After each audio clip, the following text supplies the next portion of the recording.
G'day viewers, it's the Royal Colonial Boy once more with you, Lord Regis. I'd like to share a very famous poem by Banjo Paterson with you called Clancy of the Overflow.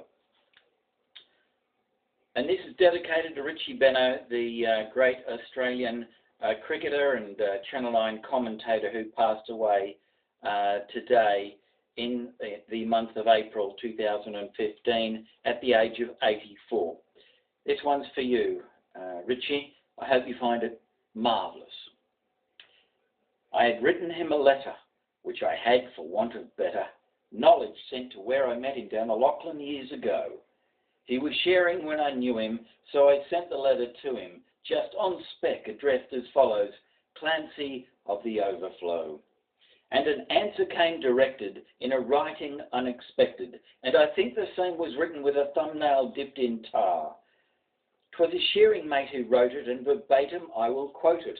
Clancy's gone to Queensland droving, and we don't know where he are. In my wild, erratic fancy, visions come to me of Clancy, gone a droving down the Cooper, where the western drovers go. As the stock is slowly stringing, Clancy rides behind them singing, for the drover's life has pleasures that the townsfolk never know.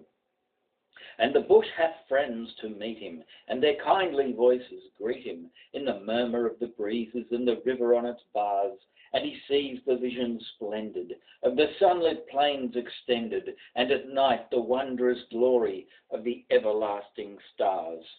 I am sitting in my dingy little office, where a stingy ray of sunlight struggles feebly down between the houses tall, and the fetid air and gritty of the dusty, dirty city, through the open window floating, spreads its foulness over all.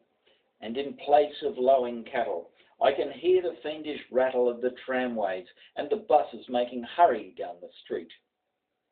And the language uninviting of the gutter children fighting comes fitfully and faintly through the ceaseless tramp of feet.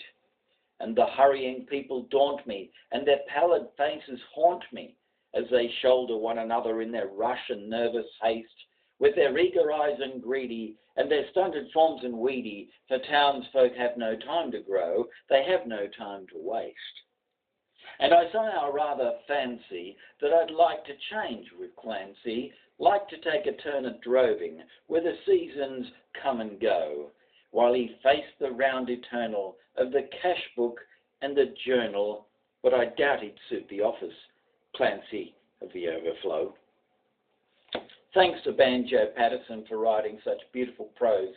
He's an Australian legend, and for those overseas who are unfamiliar, check out his other poems. Jack Thompson has done a marvellous CD of Banjo's poetry, and Henry Lawson's too. I'd encourage you, if you are from overseas and you want to find out more about Australiana, check out the poetry first. Banjo Paterson, Henry Lawson. There's stacks of fabulous material, not just online on YouTube, but also in your local library. Ask for the works of Henry Lawson or Banjo Paterson, and you'll be opening a whole new world to you, and hopefully you'll come and visit Australia and find out what we love so much about this great lucky country, and as of now, the clever country.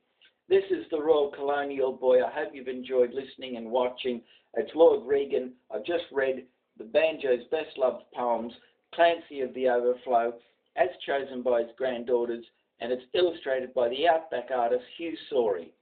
Thank you once again. If you'd like to check out my website, it's the royalcolonialboy.com, or follow me on Twitter.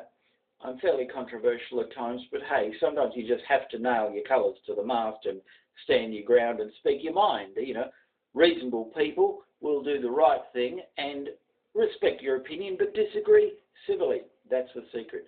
Thanks very much for watching. Lord Colonial Boy on Twitter, if you want to get some pretty outrageous views sometimes.